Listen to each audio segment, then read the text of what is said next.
पार्थाय प्रतिबोधितां भगवतां नारायणेन स्वयं व्यासेन ग्रथितां पुराणमुनिना मध्ये महाभारतम् अद्वैतामृतवर्षिणीं भगवतीं अष्टादशाध्यायिनीं अम्ब त्वामनुसन्दधामि भगवद्गीते भवद्वेषिणीं यं ब्रह्मा वरुणेन्द्ररुद्रमरुतः स्तुवन्ति दिव्यैस्तवैः वेदैः साङ्गपदक्रमोपनिषदैः गायन्ति यं सामगाः ध्यानावस्थिततद्गतेन मनसा पश्यन्ति यं योगिनो यस्यान्तं न विदुषुरासुरगणा देवाय तस्मै नमः। इस अध्यात्म विद्या केंद्र में समुपस्थित समस्त आत्मस्वरूप संतजन भक्तजन, श्रीमद् भगवद गीता का चतुर्थ अध्याय। भगवान ने जो मूल सूत्रभूत उपदेश दिया, मेरा जन्म भी रहस्यमयी है और मेरे सारे कर्म भी रहस्यमयी हैं। साधारण लौकिक पुरुष मेरे जन्म के रहस्य को और मेरे कर्म के रहस्य को ठीक ठीक समझ नहीं पाता। अगर कोई सत्संग से प्रेम है, संत की शरण में है, तत्व का चिंतन करता है, तो उसको मेरे जन्म के रहस्य को भी और कर्म के रहस्य को भी तत्व से ज्ञान हो जाएगा। वास्तविकता में जो यथार्थ है कि मेरा जन्म भी मायिक है और मेरे कर्म भी सारे औपाधिक हैं, तत्व दृष्टि से मैं कुछ भी करता नहीं। और जिसको ये बोध हो जाएगा, वो जब शरीर छोड़ेगा तो उसको दोबारा कभी पुनर्जन्म नहीं लेना पड़ेगा। ये यहाँ पर एक प्रतिपाद्य विषय है, ये मूलभूत एक सिद्धांत है। अब इस बीच में भगवान ने कहा कि जैसा मैं कह रहा हूँ, मुझको प्राप्त करने वाला कोई एक नहीं, अनेकानेक लोगों ने प्राप्त किया है। जिन्होंने ज्ञान रूपी तप किया, साधना किया, वो बहुत सारे लोग मुझको प्राप्त किए हैं। लेकिन बीच में एक बात और आ गई कि हाँ, सब लोग मुझको चाहते ही नहीं, तो मैं क्या करूं। अब जो मेरे पास जिस भाव से आता है उसकी मैं उसी कामना को पूरा कर देता हूं। कोई फल की कामना से आया तो फल मैंने प्रदान कर दिया, और कोई निष्काम भाव से आया तो उसको मैं मुमुक्षु बना देता हूं। और कोई तत्वबोध की इच्छा से आया, जिज्ञासु, तो उसको मैं तत्व ज्ञान प्रदान करके मुक्त कर देता हूं। तो ऐसा तो लगता है कि कहीं आप में राग द्वेष तो नहीं है, पक्षपात तो नहीं है। भगवान ने कहा ना, ये बात नहीं है, मेरे भीतर जरा भी कोई पक्षपात नहीं है। हाँ, और मुझको सब लोग चाहते नहीं, क्योंकि संसार के लोग छोटी छोटी कामना है, इस कामना की पूर्ति के लिए ये कर लूँगा, इस कामना की पूर्ति के लिए अमुक देवता की उपासना कर लूँगा, इस कामना की पूर्ति के लिए अमुक देवता की उपासना कर लूँगा। तो छोटी छोटी कामनाएं हैं, अमुक अमुक देवता की उपासना करता रहता है, देवता उसके कामना के अनुसार उसको फल प्रदान कर देते हैं, और जीव इसी में सारा जीवन खपा देता है। मुझ परमात्मा को समझना ही नहीं चाहता कि मैं तो सब कुछ करते हुए भी अकर्ता हूँ। ये सारी सृष्टि की उत्पत्ति करते हुए भी मैं कुछ नहीं करता हूँ, सारे जगत का पालन करते हुए भी मैं कुछ भी नहीं करता हूँ, सारी सृष्टि का संहार करते हुए भी मैं कुछ नहीं करता हूँ। जो मेरे इस सब करते हुए भी मैं कुछ नहीं करता हूँ। क्या सूत्र है? जन्म कर्म चा में दिव्य। हाँ, एवं यो वेति तत्वतः। तो मेरे जन्म के रहस्य को, जैसे मेरा जन्म माइक है, ऐसे समझ लेगा तो उसको समझ में आएगा जीव को कि मेरा भी जन्म माइक है। भगवान अपनी माया शक्ति से आते हैं, वो नकली रूप है, व्यवहारिक रूप है। तो हमारा भी शरीर में आना कोई परमार्थ सत्य तो नहीं है, वो ये भी वास्तविक नहीं। भगवान के कर्म को समझ ले कि भगवान सारा कुछ करते हुए भी कुछ नहीं करते हैं, ये रहस्य को समझ ले तो जीव को अपने बारे में भी समझ में आ जाएगा कि हम भी कुछ करते हुए भी कुछ नहीं करते। इंद्रियां करती हैं, मन सोचता है, बुद्धि विचार करती है, मैं तो सबसे निर्लिप्त आत्मा हूं। ये समझ लेगा तो शरीर छोड़ने के बाद उसको दोबारा आना नहीं। इस सूत्र को समझाने के लिए ये बीच में श्लोक आ रहा है। यहाँ पर जो ये श्लोक आ रहा है, ये 4 वर्णों की उत्पत्ति करने का यहाँ पर प्रतिपाद्य विषय नहीं है। प्रतिपाद्य विषय जो मूल विषय है बताने का, यहाँ मूल विषय 4 वर्णों को हमने बनाया, यह मूल विषय नहीं है।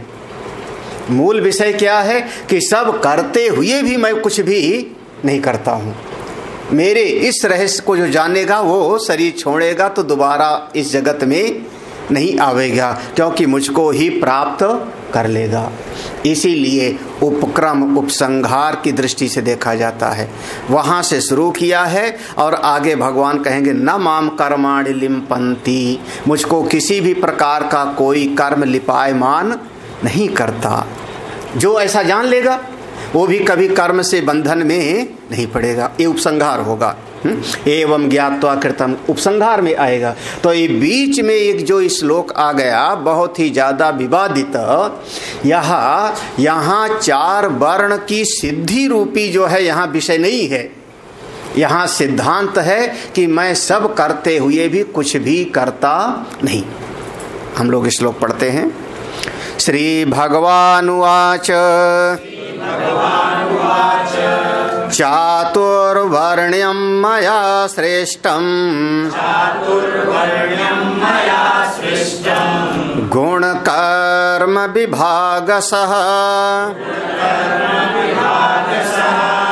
तस्य कर्तारमपि मां विद्य कर्तारमव्ययम्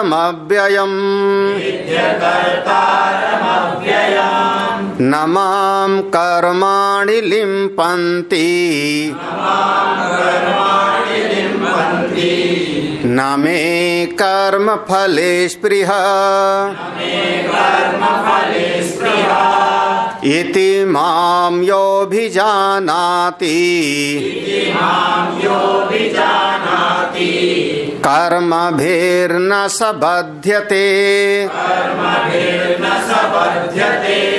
एवं ज्ञात्वा कृतं कर्म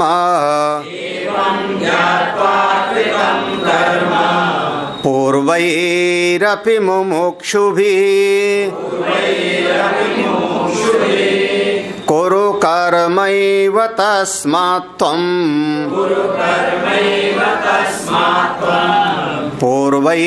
पूर्वतरं कृतम्।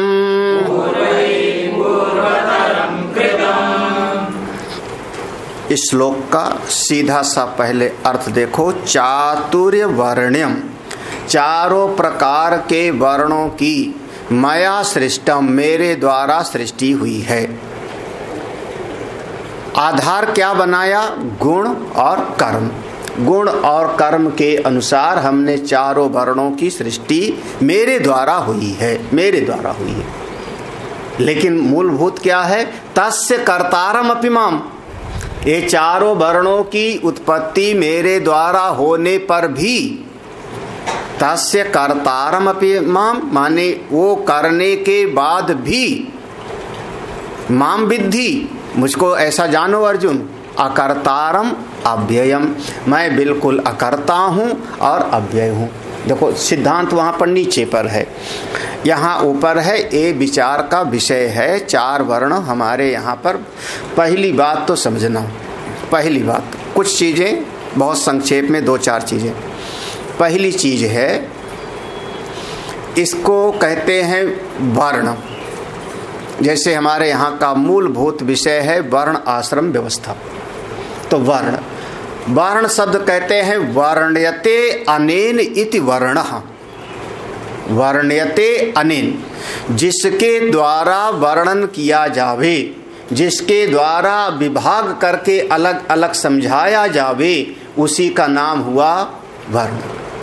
हाँ, आप जंगल में चले गए तो आप वर्णन करते हो, ये अमरूद का पेड़ है और ये आम का पेड़ है, अब वर्णन कर रहे हो ना, विभाग हो रहा है।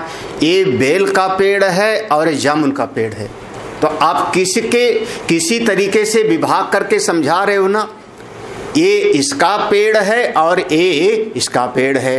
तो जिसके द्वारा आपने वर्णन करके अलग अलग समझाया, उसको हमने कहा वर्ण। अच्छा, एक ही चीज का बगीचा हो तो अलग अलग पेड़ ना हो, आम के बगीचे में पहुंच गए, आम के बगीचे में पहुंच गए और आपने वहां के माली से पूछा तो वो भी बताएगा ये वाला आम्रपाली है, ये वाला दशहरी है, ये वाला देसी है, ये वाला चौसा है, ये वाला लंगड़ा है। ये सब आम के नाम हैं। तो सब का सब आम ही है। जितना वहां पर वर्णन किया है दर्जन प्रकार का, वो सब का सब आम है। लेकिन फिर भी उसने कहा कि इसका ये अलग नाम है, इसका ये अलग नाम है, इसका नाम रूप आकार प्रकार अलग होगा, इसका स्वाद अलग होगा, इसके अंदर की गुठली अलग तरीके की होगी। तो जिस चीज का आधार लेके वर्णन करते हैं उसी का नाम हो गया वर्ण। ठीक है, वर्ण्यते अनेन इति वर्णा। हाँ, आप किसी भी चीज में, ये रेशम का वस्त्र है, ये सूती वस्त्र है, ये प्लास्टिक का पॉलिस्टर वस्त्र है, आप वर्णन कर रहे हो ना, तो जिससे हम विभाग करके समझाते हैं उसी का नाम हुआ वर्ण। ठीक है, पहली बात। अगली बात सुनना, यह जो वर्ण विभाग है, वर्ण विभाग, इसमें एक बात और समझ लो, हमारा आश्रम है, हमारा आश्रम है। आज के 10 साल पहले, 15 साल पहले यहाँ पर कुछ पेड़ लगाए गए, कोई कमरा बनाया गया, कहीं रसोई बनाई गई, कहीं कमरा बनाया गया, कुछ का कुछ हुआ। हाँ। किसका आश्रम है? जो देखने वाला है, बताने वाला है, उसने कहा स्वामी जी का आश्रम है, स्वामी जी का आश्रम है। ये पेड़ किसने लगाया? ये वाला कमरा किसने बनवाया? ये अमुक जगह पर गौशाला किसने बनवाई? यहाँ पर यज्ञशाला किसने बनवाई? किसने बनवाई? तो किसने बनवाई जो आज देख रहा है उसको ठीक ठीक पता तो नहीं। 15 साल पहले किसने बनवाया ठीक ठीक नहीं पता, तो कहेगा क्या किसने बनवाया? स्वामी जी ने। ये पेड़ किसने लगवाया? किसने लगाया? स्वामी जी ने। यहाँ पर रसोई किसने बनाया? स्वामी जी ने। तो सारा का सारा जितना भी कुछ बन रहा है वो सब का सब वो आरोप किस पर कर देगा? स्वामी जी पर। जबकि संभवतः उस पेड़ को मैंने ना भी लगाया हो सकता है वहां पर रसोई मैंने ना भी बनवाई हो, मेरे किसी भगत ने बनवाई हो, वहां पर गौशाला जो है बनाया किसी भगत ने बनाया, राजगीर भी ने बनाया, लेकिन आरोप किस पर होगा? किसने किया? स्वामी जी ने। बिल्कुल ठीक उसी प्रकार से इस जगत में जितना भी होता है और जिसके मूल कर्ता को हम समझ नहीं पाते कि कौन करता है, तो उसका हम आरोप कर देते हैं किसने किया? भगवान। हाँ, सृष्टि की उत्पत्ति किसने किया? भगवान ने। चला कौन रहा है? भगवान ने। सुख कौन देने वाला? भगवान। दुख कौन दिया? भगवान। तूफान कौन लाए? बोले भगवान। ज्यादा वर्षा हो गई किसने किया? भगवान। मतलब हर एक चीज का वास्तव में ठीक ठीक संसारी आदमी को पता नहीं कि करने वाला कौन है, तो वो जोड़ देता है किसके ऊपर? भगवान के ऊपर। यहाँ पर भगवान ये नहीं करें कि मैंने किया, भगवान करे मेरे द्वारा। माया शब्द का होता है अर्थ मेरे द्वारा। तो चातुर्वर्ण्यम, चारों प्रकार की जो वर्ण व्यवस्था है वो मेरे द्वारा बनाई गई है। अब भाई मेरे द्वारा मैंने आज्ञा दे दिया माया को, प्रकृति को, उसने जीवों की उत्पत्ति कर दी, जीवों में अनेक प्रकार का विभाग हो गया, तो वास्तव में हमारे द्वारा की गई है। मैंने उसको कन्नी बसुरी लेके कमरा जैसे बनाने वाला नहीं बनाया। हाँ, मैंने बनाया और मेरे द्वारा बनाई गई, दोनों में अंतर होगा। मैंने बनाया और मेरे द्वारा की गई, दोनों में बहुत बड़ा सूक्ष्म भेद होगा। अर्जुन, ये सारा का सारा जगत में, तो ये भगवान के ऊपर एक तरीके से आरोप है कि ये अनादिकाल से जब 4 वर्ण की व्यवस्था चली आ रही है, क्योंकि ये वेद में आता है, वेद हमारे अपौरुषेय हैं, परमेश्वर की श्वास प्रश्वास से वेद निकला है, और वेद में 4 वर्ण की बात आती है, वर्ण व्यवस्था की। तो ये 4 वर्ण व्यवस्था किसने बनाई? तो हमने कहा भगवान। हमने सीधा कह दिया भगवान पे। वास्तव में भगवान से पूछने जाओ तो हाँ, वही दृष्टांत हम कह सकते हैं। कमल के फूल को खिलाया किसने? सूर्य देवता ने। सवेरा हुआ, सूर्य देवता निकले, कमल का फूल खिल गया। सूर्य देवता निकले, चिड़िया चहकने लगी। तो हमने क्या कहा? चिड़िया को चहकाया किसने? सूर्य देवता ने। कमल के फूल को खिलाया किसने? सूर्य देवता ने। अंधकार को भगाया किसने? सूर्य देवता ने। और एक दिन सूर्य देवता से मिलना हो जावे, हाँ वैसे संभव नहीं है, लेकिन मान लो हम पहुंच जाओ उनके पास और सूर्य देवता कहें बताओ क्या जानना चाहते हो? तुम कहें अंधकार को भगाया आपने, कमल का फूल खिलाया आपने, तो सूर्य देवता कहेंगे कौन सा अंधकार? आज तक तो मैंने उस अंधकार को कभी देखा ही नहीं।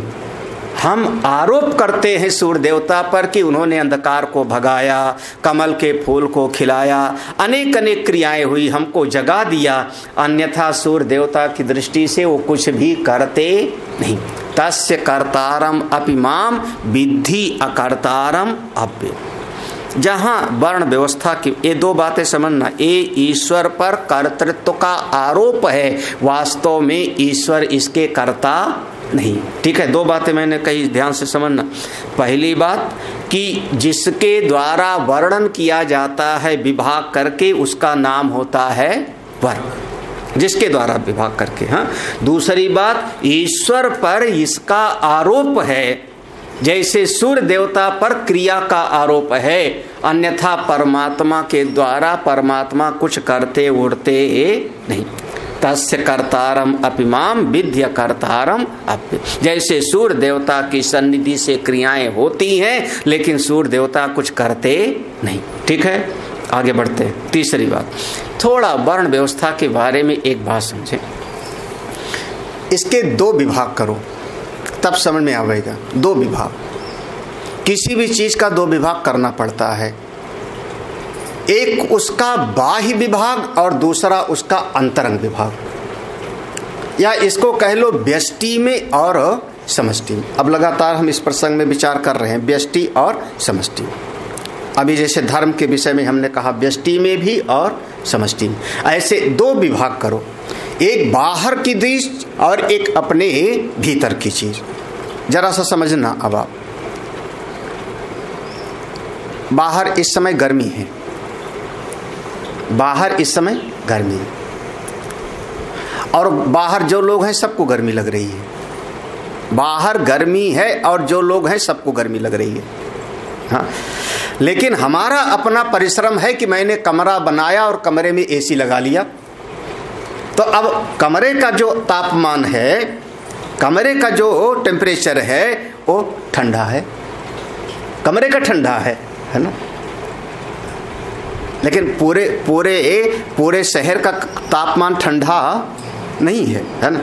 और बाहर वाला जो गर्मी है वो मेरे बस में नहीं है उसको कंट्रोल कर सकूं।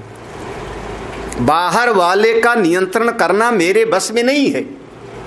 वो ऋतु के साथ में गर्मी आएगी, ऋतु के साथ में बरसात आएगी, समय के साथ में ही सर्दी आवेगी जावेगी, और बाहर सबको लगेगा। हाँ, एक मेरी ये सामर्थ्य है कि मैंने अपने घर में बरामदा बनाया, कमरा बनाया, बरामदे में बैठ करके बाहर बरसात हो रही झमाझम, हम भीग नहीं रहे और उस वर्षा का आनंद ले रहे हैं। एक परिश्रम क्या था कि बाहर वर्षा हो रही है, पेड़ों के ऊपर पत्तियां भीग रही हैं, पूरा खेत भीग गया, चारों तरफ पानी पानी हो गया, लेकिन मेरे ऊपर एक भी बूंद नहीं आई, क्योंकि मैं अपने बरामदे में अपने कमरे के पास बैठा और उसका अंग। तो बाहर की स्थिति है बरसात की, आप जहां बैठे हो वहां एक बूंद भी पानी नहीं। समझ में आ रहा है ना? तो बाहर मौसम अलग है गर्मी का, आप जहां बैठे हो वहां पर तापमान बिल्कुल ठंडी का। तो अंदर वाले का तापमान आपका बनाया हुआ है और बाहर वाला आपके बस में नहीं। बाहर वाले के साथ में आपको जीना ही पड़ेगा, एडजस्ट करना पड़ेगा। हाँ, आप जब निकलोगे, जब आप बाहर जाओगे तो गर्मी सर्दी बरसात होगी। अब ऐसे दृष्टांत में समझना, तो वो बाहर वाले को हमने कहा बहिरंग और भीतर वाले को हमने कहा अंतरंग, ठीक है ना? हाँ, तो अपने अंतरंग जो स्थिति है उसका तो आप निर्माण कर सकते हो। आपको लगा कि नहीं एसी का टेम्परेचर कम है, ज़्यादा कर लो, या ज़्यादा है कम कर लो, तो भीतर वाले का तो आप अपने बस में है, निर्माण कर लोगे। बाहर वाले सबका आपके बस में ही नहीं, ठीक है ना? तो बाह्य स्थिति एक अलग होती है, उसको कहते हैं समष्टि। समष्टि बाह्य स्थिति अलग है, और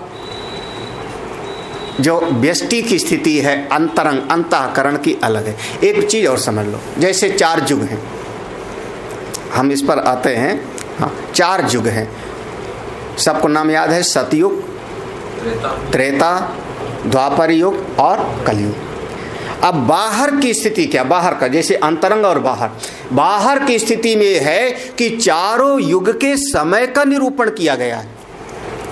4,32,000 वर्ष की आयु है कलयुग की, ठीक है? ये बाह्य पूरे जगत का है। फिर इसको 2 से गुणा कर दो, 2 से इसका गुणा कर दो, तो जितना होगा उतनी आयु हो गई द्वापर की, 8,64,000, ठीक है? अब उसी 4,32,000 को 3 से गुणा कर दो, तो जितना गुणनफल आवेगा उतनी आयु हो जाएगी आपके त्रेता की। 3 से गुणा करेंगे तो कितना होगा? 12,96,000। अब उसी 4,32,000 को 4 से गुणा कर दो, तो जितना होवेगा उतनी आयु हो जाएगी सतयुग की। बाहर ये जो काल का वर्णन है विभाग, सतयुग का, त्रेता का, द्वापर का, कलयुग का, अपने समय के अनुसार आता और जाता है। ये बाह्य विभाग है बाहर का, इसमें कोई परिवर्तन नहीं। भागवत जैसे पढ़ते हैं ना, भागवत में है कि वो परीक्षित जा रहे थे और कलयुग सामने आ गया, कलयुग सामने आया और परीक्षित और कलयुग का संवाद हुआ।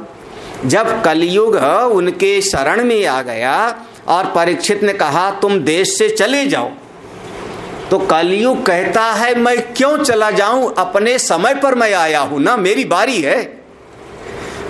अब समझिए, हाँ, जैसे मेरा समय है ना, मेरी बारी, मेरा टर्न है इस समय। हाँ, सतयुग गया, त्रेता गया, द्वापर गया, तो मेरा समय है, तो मैं कैसे चला जाऊं? मेरा अधिकार है। हाँ, कैसे जाऊं मैं? हाँ, तब उन्होंने कहा ठीक है जाओ 4 जगह पे रहो, थोड़ा सीमित कर दिया, 4 जगह पे रहो। 5वां उन्होंने सोने का जगह दी, जहां सोना है वहां पर जाकर रहो, बस ऐसे सीमित किया। लेकिन उसको मार नहीं सकते ना, तो ये बाह्य व्यवस्था है युग का, ठीक है? बाहर का समष्टि पर। अपने अंतःकरण को अगर कभी समझना हो, कई बार सत्संग में आप सुन लोगे कि जिस समय पर आप अब अंतरंग में चले आ रहे हैं, जैसे मैंने कहा बाहर बरसात है और भीतर आप एक बूंद से भीग नहीं रहे हो, अंतःकरण में कैसे आओ? बोले जब आप सत्संग सुनते हो, शास्त्र की चर्चा सुनते हो, पूजा जाप करते हो, तो समझना कि आप सतयुग में हो। सतयुग, सत्य का चिंतन होवे, समझना वो युग हो गया सतयुग, जहां सत का विचार किया जा रहा है। हरि ओम तत्सत, ओम तत्सत इति निर्देशो, गीता जी में कहा, जहां सत की चर्चा हो रही, सत का संग हुआ तो सत्संग हो गया। जितने समय पर सत्संग में बैठे उतने समय तक आप हो कहां पर? सतयुग में। अभी भीतर की बात है, अभी बाहर की बात नहीं, सबके लिए नहीं है। हाँ, जितने समय तक आप 3 गुण में आ गए, सत परमात्मा से नीचे उतरे और 3 गुण में आ गए। कौन सा 3 गुण? सत्वगुण, रजोगुण और तमोगुण। उसमें आके व्यवहार करने लगे, तब वो समय हो गया आपका अंतःकरण 3 गुण से प्रभावित हो गया। तो वो सत स्वरूप परमात्मा से थोड़ा नीचे उतरे। एकम सद विप्रा बहुधा वदंती, वहां से नीचे आ गए। तब आप आ गए कौन से? त्रेता युग में। आपका अंतःकरण त्रेता युग में आ गया। और नीचे आ गए तो अब आपकी चित्त वृत्ति, मन की वृत्ति कैसे चलने लगी? ये वाला काम करूं कि ये वाला काम करूं, ये खाऊं कि ये खाऊं। थोड़ा संशय में रहने लगा। आपकी चित्त वृत्ति 2 पर जाने लगी, ये सही कि ये सही, ये करना है कि वो करना है। तो जब ये संशयात्मक वृत्ति हो गई चित्त में, उस समय का नाम हो गया द्वापर। और जब आपके चित्त में बैठे बैठे उद्वेग आने लगे, जलन आने लगे, कलह प्रिया, काली कलह प्रिया, अंदर ही लड़ाई झगड़ा चलने लगा आपके चित्त के अंदर, तो आपका निवास कहाँ हो गया? कलयुग में। अब देखो, बाहर अपना समय की व्यवस्था अलग है और भीतर की व्यवस्था बिल्कुल अलग। ये व्यष्टि स्तर पे और बाहर हो गया समष्टि। हाँ, बाह्य व्यवस्था और अंतरंग। ऐसे ही अब बिल्कुल मैं इसको अपने सीधे विषय में आ रहा हूं। ऐसे ही अगर हमको समाज में जीना है ना, मनुष्य एक सामाजिक प्राणी है, समाज में जीना है, तो समाज में जीने के लिए भी हमको थोड़ा विभाग की व्यवस्था करनी पड़ती है। उसी का नाम है वर्ण व्यवस्था। ये वर्ण व्यवस्था को भी 2 तरीके से, बाह्य व्यवस्था में और अंतरंग व्यवस्था में, दोनों में देखना पड़ेगा तो समझ में आए, बाहर की स्थिति से और अंदर की स्थिति से। तो अब समाज में जैसे हमने कहा पेड़ है, जैसे हमने कहा कोई बीज है, कोई और चीज है, तो आप विभाग करते हो तभी काम चलता है। बिना विभाग के समाज में आप कोई काम नहीं कर सकते हो। हाँ, अरे यहाँ तक कि आपके सामने 4 प्रकार की सब, एक ही सब्जी है, उसी में 4 प्रकार के हैं, तो आप उसको छांट के अलग करते हो। बड़ा आलू अलग, सबसे छोटा वाला आलू अलग और बीच वाला आलू। हाँ, क्यों विभाग किया? एक ही जात में ना, एक ही में आपने विभाग किया। ऐसे मनुष्य जाति का जो विभाग किया, वो 4 प्रकार का विभाग किया। सब एक जैसे नहीं होते, सब एक जैसे नहीं होते, सब धान 27 पसेरी नहीं होता। हाँ, ना था, ना है और ना होगा। बिना विभाग किए काम नहीं चल सकता। हाँ, सारे आम एक जैसे नहीं होते। हाँ, आपको विभाग करना पड़ता है। सारी सब्जी एक जैसी नहीं होती। हाँ, सारा गेहूं एक जैसा नहीं होता, गेहूं का विभाग करते हो। गेहूं है लेकिन उस गेहूं का नाम अलग रख दिया। एक के 68 एक नाम सुना मैंने, ये अमुक गेहूं है। धान सारा एक जैसे नहीं होता, ये बासमती है, ये अमुक नाम का चावल है, ये अमुक नाम का चावल है। बिना विभाग के आपका जीवन नहीं चलेगा। तो मनुष्यों का भी उसके विभाग किए गए। कैसे विभाग किया गया? अब कोई ऐसा बालक है, कोई बालक है जिसकी बुद्धि जगी है, हर चीज का विश्लेषण करता है, हर चीज का विचार करता है। हाँ, ऐसा क्यों, ऐसा क्यों, चिंतन करता है। तो उसके भीतर विचार करने की सामर्थ्य है, चिंतन करने की सामर्थ्य है। एक बार मैंने पढ़ाया, उसको श्लोक याद हो जाता है। आप उसको कौन से वर्ण में रखोगे? हाँ, ये हमारा ब्राह्मण, ये विद्वान है। हाँ, एक पहला विभाग हो गया। उसकी बुद्धि के अनुसार, उसकी विवेक शक्ति सामर्थ्य। आप दोनों समझना, मैं कह रहा हूँ बाहर की व्यवस्था और भीतर की व्यवस्था, दोनों का विभाग करना पड़ेगा, व्यष्टि और समष्टि। हाँ, इस पर बहुत विस्तार है, बहुत विस्तार है इस पर। हम लोग जब पढ़े थे तो करीब 4-6 क्लास हुई थी इस पर, 1.5 घंटे की, पुराने समय 4-6 क्लास हुई होगी। अब एक विभाग आपने मनुष्य में किया, ये हो गया ब्राह्मण का। एक ऐसा भी बालक होता है जिसको मेहनत करने में बड़ा मजा आता है। कोई भी काम करा लो, ईंट उठवा लो, पढ़ने के लिए मत बोलो उसको। हमारे गुरुकुल में विद्यार्थी लोग भी ऐसे होते हैं। हाँ, पढ़ने के लिए मत बोलो, काम कोई भी करवा लो। हाँ, घास कटवा लो, हाँ घास कटवा लो, फावड़ा चलवा लो, और नहीं तो किसी को पटक के मरवा लो। लगा दो विद्यार्थी को, वो सामने वाला दुष्ट है, मार के आओ, वो मार के आवेगा। हाँ, ऐसे भी होते हैं।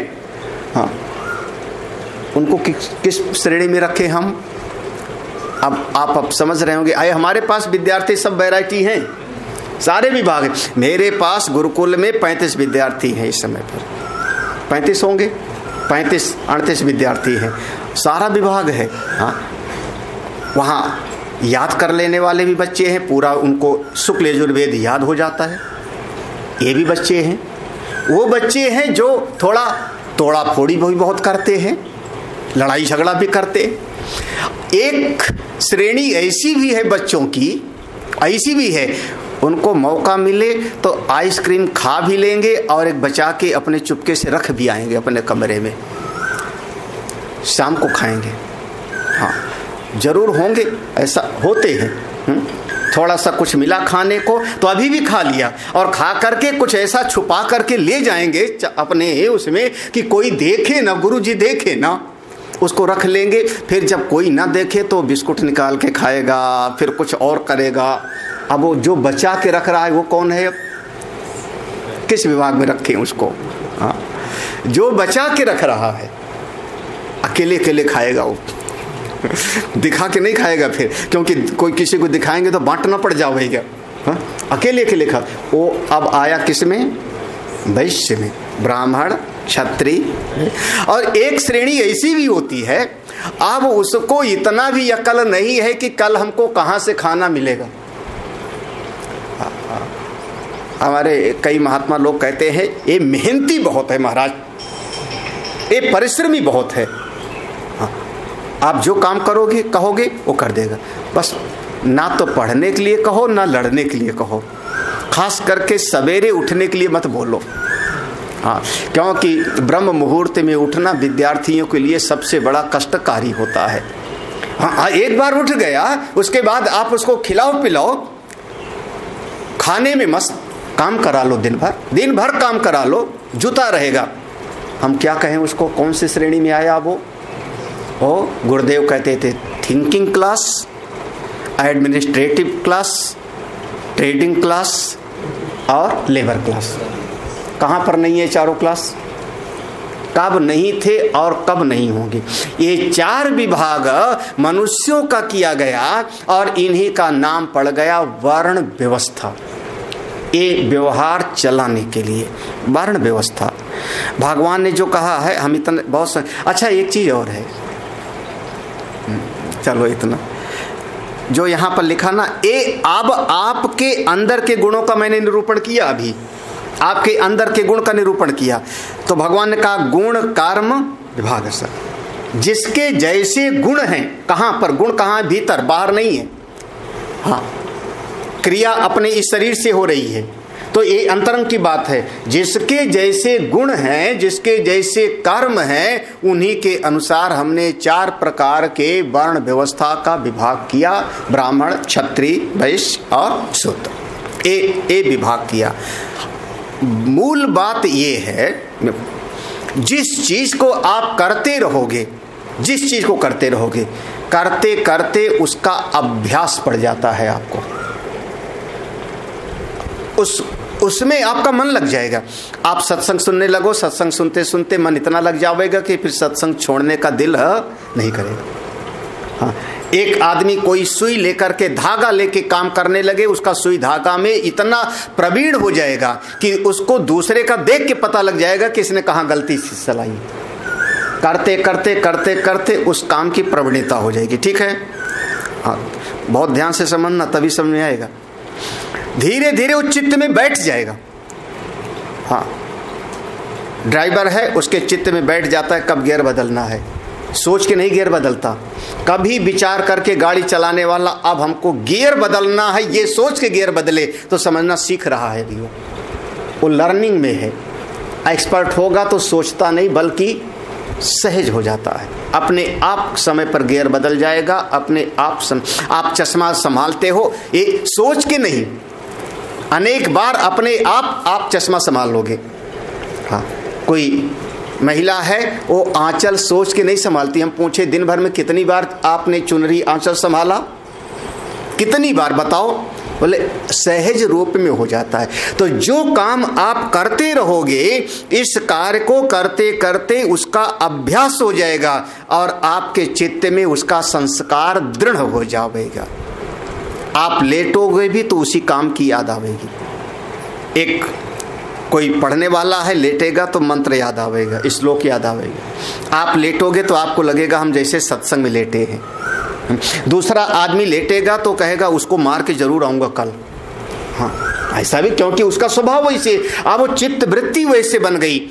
अब मान लो चित्त वृत्ति वैसे रहते रहते और वो संस्कार पक्का हो गया उस भाव वाला। हाँ, यहाँ हमने पैसा छुपा के रखा है। हाँ, ये लगभग लोग छुपा के रखते हैं। कहाँ रखते हैं अब हर आदमी अपना अपना समझे। हाँ, आदमी से पूछो कुछ रुपया है, बोले रुपया जहर खाने को पैसा नहीं है। और शाम को मोदी जी ने कहा रात में 12 बजे के बाद नोट बंद। दूसरे दिन लोगों के यहाँ से लाखों लाख निकल आए। हाँ, एक दिन पहले कह रहे थे नहीं है और दूसरे दिन से कहाँ से निकल आए? कहीं ना कहीं छुपा कोई किताब में रखा हुआ था, कोई गुल्लक में रखा हुआ था, कोई धनिया मिर्ची के डब्बे में रखा हुआ था, सब निकल आया। ये भी है।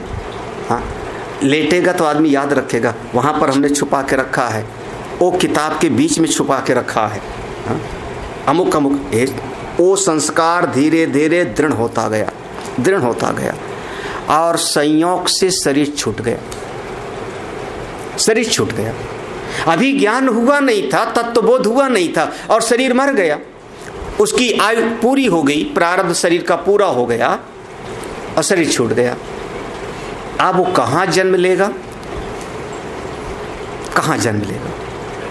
हाँ, जो संस्कार की पूंजी लेके गया है उसके भीतर जो उसका संस्कार दृढ़ हुआ है, जिस प्रकार का, चाहे स्वाध्याय का, चाहे संघर्ष का, चाहे संग्रह का, चाहे सेवा का, जो संस्कार उसके संग्रहित है उसी के अनुरूप वही, इसको कहते हैं अविद्या, कर्म और पूर्व प्रज्ञा। ये शब्द याद रखना, बहुत बार आएगा। अविद्या अज्ञान है, फिर उससे कर्म करता है और कर्म से पूर्व प्रज्ञा संस्कार इकट्ठित हो जाते हैं, वही उसको जीव को लेके जाते हैं। अब वो जो जीव जाएगा तो उसको उसी प्रकार का परिवार चाहिए, उसी प्रकार का वातावरण माहौल चाहिए जहां पर वो अपने संस्कार के अनुसार व्यवहार कर सके। जैसे अगर कोई साधक है, किसी कारण से तत्व को नहीं जान पाया और शरीर छूट गया, तब भगवान गीता जी में कहेंगे 6ठे अध्याय में, हाँ, शुचीनाम श्रीमताम गेहे अथवा योगिनाम एव कुले भवति धीमता, योग भ्रष्ट वहां पड़ जाएगा। वो जो जीव है वो जीव अपने उस संस्कार के अनुरूप उस स्थान को देखेगा, देश काल को सीखेगा। ये सब अदृश्य जगत में होता रहता है। और अगर उस प्रकार की माँ है, कोई परिवार है, पिता है, और वहां पर जाकर के वो अपने संस्कार के अनुरूप ही उस परिवार में जाके जन्म ले, जहां पर उसको जो छूटा हुआ था, जो पहले करता था, वैसे उसको माहौल मिल जाए। अरे आप भी यहाँ से आप किसी और शहर में जाओ तो जैसे यहाँ रहते हो उसी के अनुरूप आप होटल देखोगे, उसी के जैसे आप रहने की व्यवस्था देखोगे। आप अपने बच्चे की विवाह शादी करना हो तो अपने स्तर का देखोगे। हाँ, नौकरी से आपका बड़ा लगाव है, नौकरी करने वाला देखोगे। बिजनेस से बड़ा लगाव है तो बिजनेस वाला देखोगे। और अगर पश्चिमी उत्तर प्रदेश, हरियाणा, पंजाब का आदमी होगा तो नौकरी वगैरह नहीं पूछेगा, खेत कितना है। जिसके पास जितना ज़्यादा खेत वही उसका सबसे बड़ा आदमी। तो बम्बई में होवे तो पूछेगा फ्लैट है कि नहीं है। हाँ, अगर फ्लैट है तो उसी के अनुरूप देखोगे ना। तो ऐसे वह जीव अपने कर्म के संस्कार के अनुरूप परिवार देखता है। अब उसी परिवार में जाकर के वो जन्म लेता है। अब देख, 4 बच्चे हैं, चार जीव मरे थे। चारों ने सोचा चारों के भीतर वो अदृश्य जगत में सृष्टि चली, हमको ऐसा परिवार चाहिए जहां साधना भजन का मौका मिले, जहां माता पिता अच्छे हों। उस परिवार में जाके पैदा हो गए चारों बच्चे। हाँ, कौन सा परिवार होगा? बोले साधना भजन वाला परिवार होगा। तो कौन सा हो गया अब वो? ब्राह्मण।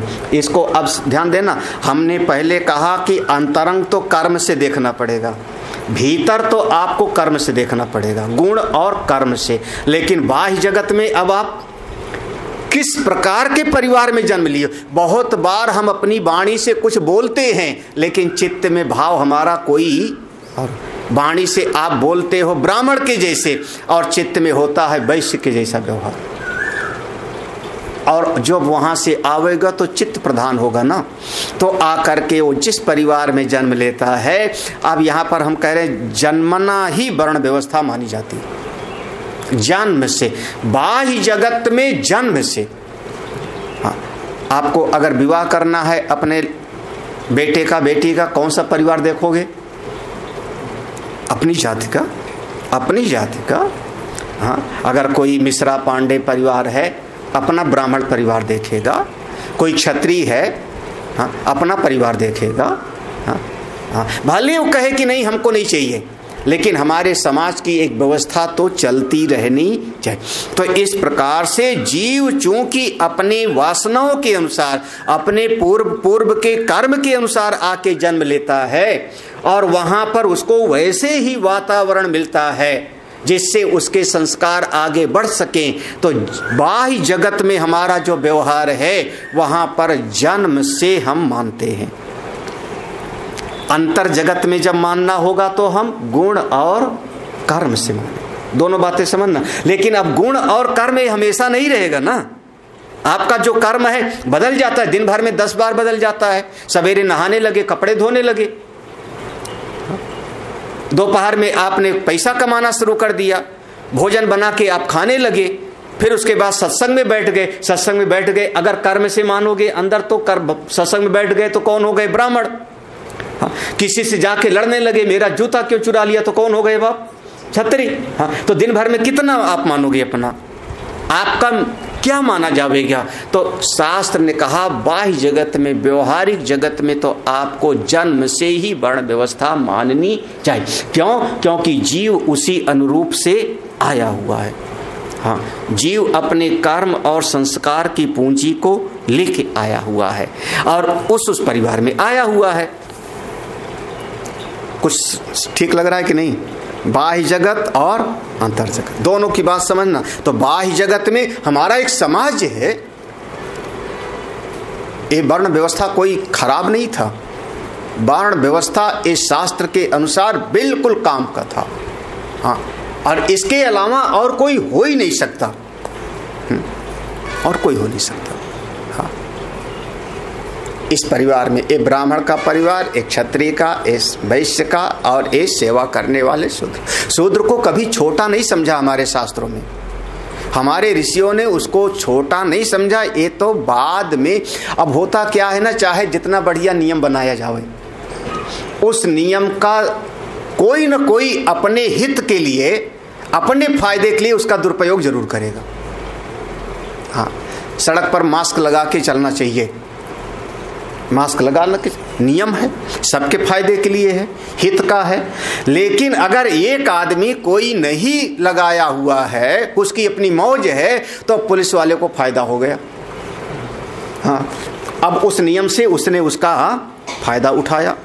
नियम बनाया गया है सबके हित के लिए, लेकिन उस नियम का कोई न कोई फायदा अपने हित के लिए अवश्य उठाने वाला समाज में पैदा हो जाता है।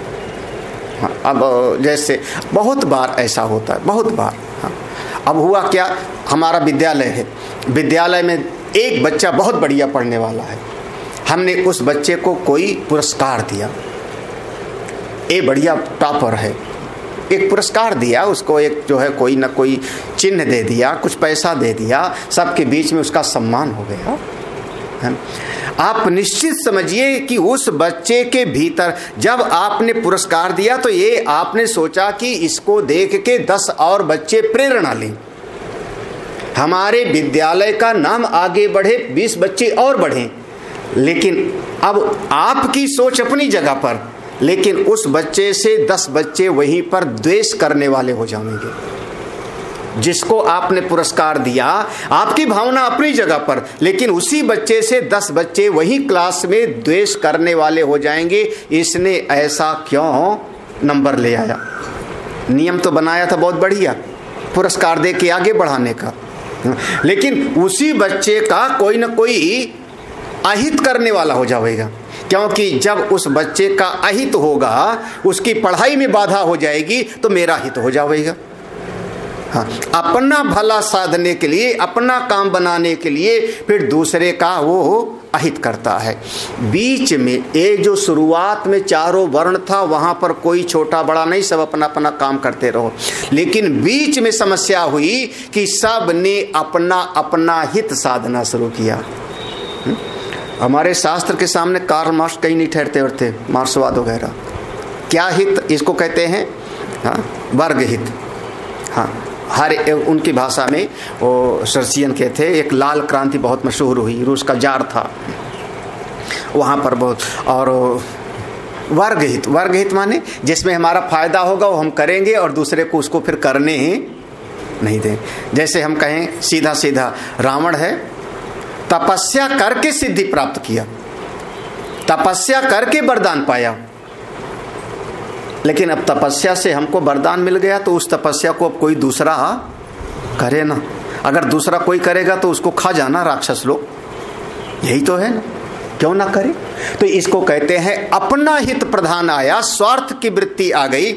जब स्वार्थ की वृत्ति आ गई तो अब जो ब्राह्मण वर्ग था, वो ब्राह्मण वर्ग ने जो वर्ग बना था विभाग, ब्राह्मण वर्ग ने कहा बस शास्त्र पर हमारा ही अधिकार है, और जो शास्त्र का ज्ञानी है वो सबसे ज्यादा श्रेष्ठ। देखो अब देखो धीरे धीरे चित्त वृत्ति में दोष आने शुरू हो गए।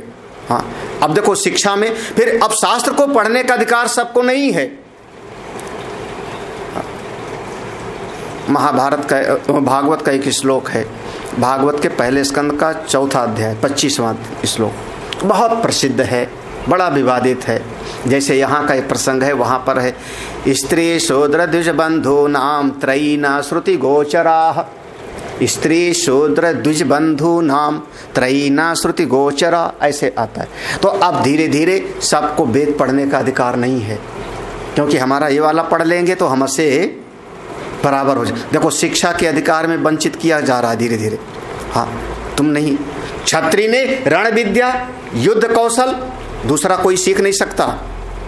याद करो, कर्ण को मना किया गया ना, कर्ण को मना किया, एकलव्य को मना किया गया ना। अब दूसरा कोई सीख नहीं सकता इस विद्या को। तो देखो अब अपना एक क्या हो रहा है, अपना हित साथ। अब यहाँ से हमारे समाज में समस्याएं पैदा होनी शुरू हुई थी। शुरुआत में चारों वर्ण अच्छे थे, मिलके रहते थे। हाँ, हम लोगों को देखते देखते, हम लोगों के 50 साल पहले इतना द्वेष नहीं था जितना आज है।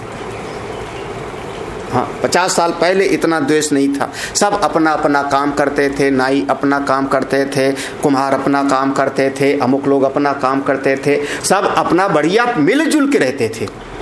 हाँ, किसी के यहाँ शादी विवाह में सब लोग इकट्ठा हो जाते थे। हाँ, लेकिन धीरे धीरे शासन ने इतना ज़्यादा जहर फैला दिया, क्योंकि शासन का सहयोग है। हाँ, हाँ, वर्ग भेद रहित समाज चाहिए। वर्ग भेद रहित कैसे कर पाओगे? आप तो राजनीति में बैठे हो, वहाँ पर बड़ी कुर्सी पे, वो तो IPS अफसर है, वो तो बड़ी कुर्सी पर है। और बड़ी मुसीबत की बात है कि जब उनको अपना फायदा होवे तो कहेंगे मेरी ये जाति है।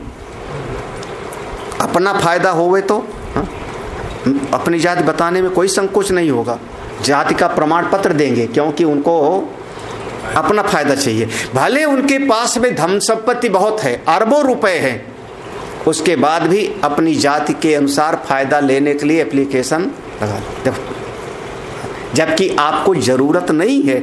एक आपका बेटा है, आप इतने बड़े नेता हो, मंत्री हो, आपके बेटे का स्कॉलरशिप मिले, उसकी कोई जरूरत नहीं है, लेकिन वहां पर वो अपनी जाति का प्रमाण पत्र लगा के लेगा। व्यवहार में कह दो तुम्हारी जाति कौन, बोले मुकदमा कर देंगे, जाति पूछा इसने।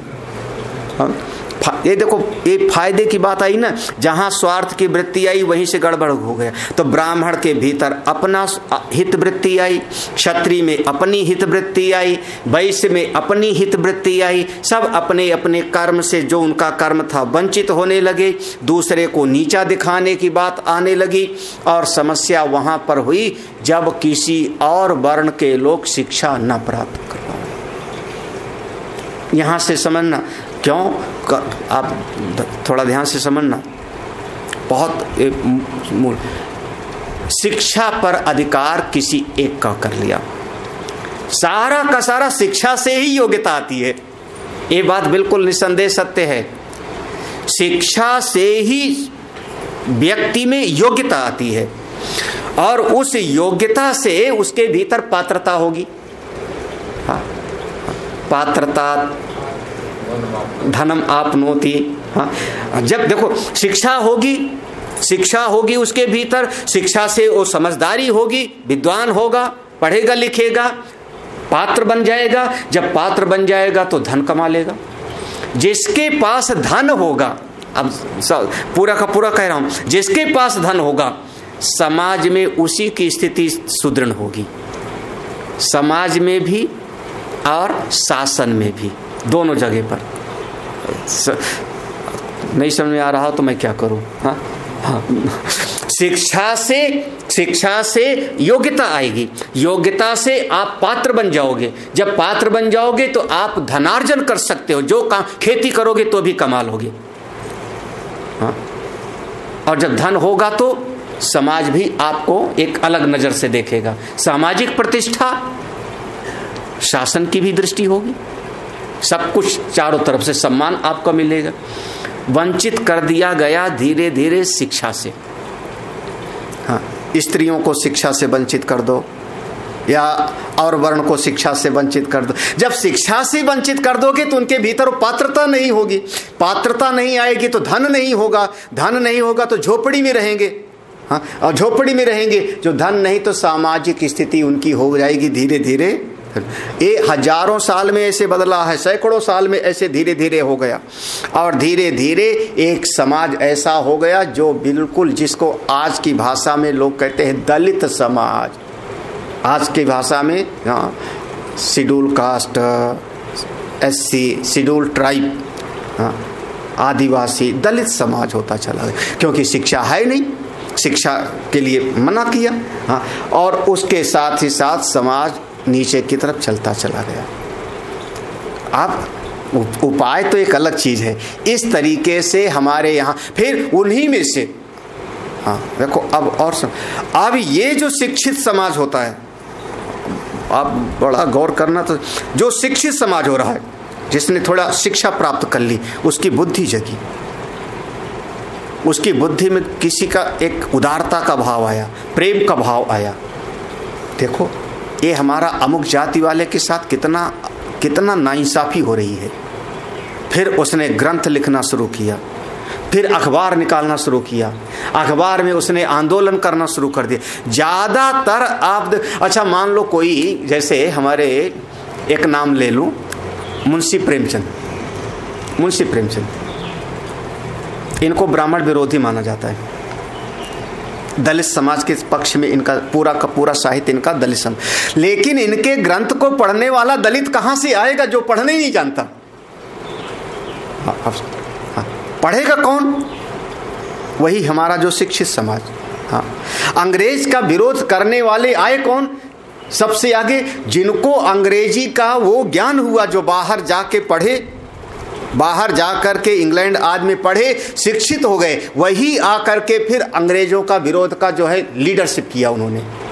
चाहे वो गांधी जी हों, नेहरू हों, हमारे सुभाष बोस हों, चाहे और भी अनेक महापुरुष हों, सब के सब वो बाहर की शिक्षा से शिक्षित हुए।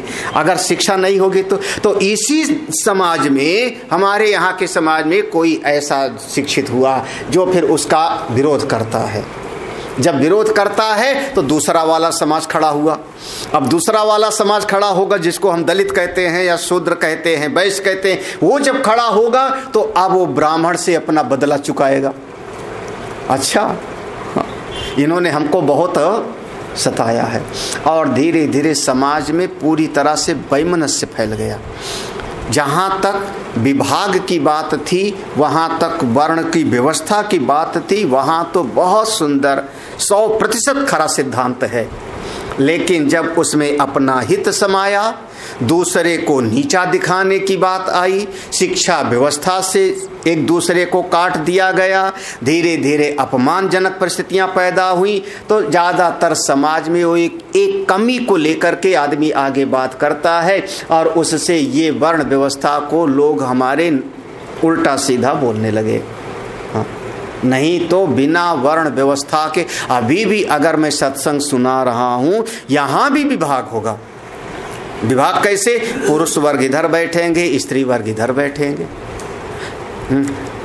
पत्रकार बंधु इधर बैठेंगे, आयोजक बंधु इधर बैठेंगे, ये भी तो विभाग है। संगीत वाले यहाँ बैठेंगे और सेवा करने वाले अमुक बैठेंगे।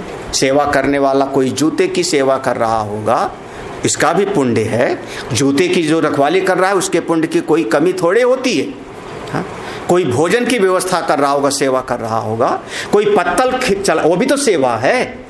बिना विभाग के काम चलता नहीं।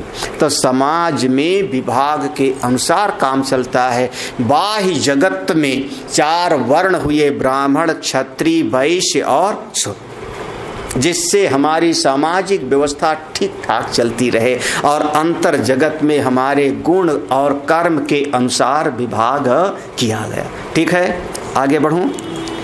एक शब्द और कह सकता हूं, इसके साथ आगे बढ़ते हैं। हाँ, इस श्लोक में आ जाते हैं। फिर